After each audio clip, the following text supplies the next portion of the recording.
Celta'ya müdafiə eləyərək anlardan demək istəyirəm ki, Celta başlı bir komandadır.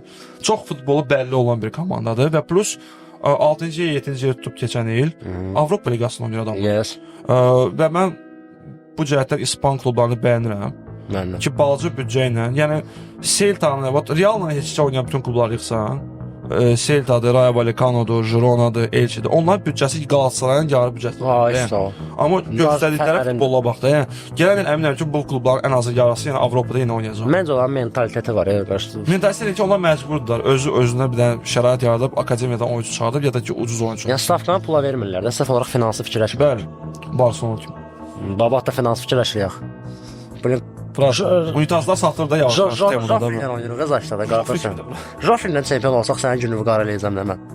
Joffrey-dir. Qardaşım, biz Valyev oynayan 2 dəfə Çempionlar Liqasını qazanırıq. Aynen, Valyev oyun oynayırdı qardaşım. Ramos'la Varan Pakırvat edirdi onu. Bura, orada izah edirdi. Valyev ötən mövsüm idi, Hasan idi. Hə, ötən mövsüm çıxdı. Alaves'lə oynadı. Real Madrid Alaves'i 2-0 durdu. Doğru, Dofler 3 elədi. Hə, Alaves girdi oyuna, Alaves 2 dənə qoydu. Dönə orada bas bayrağı. Bura.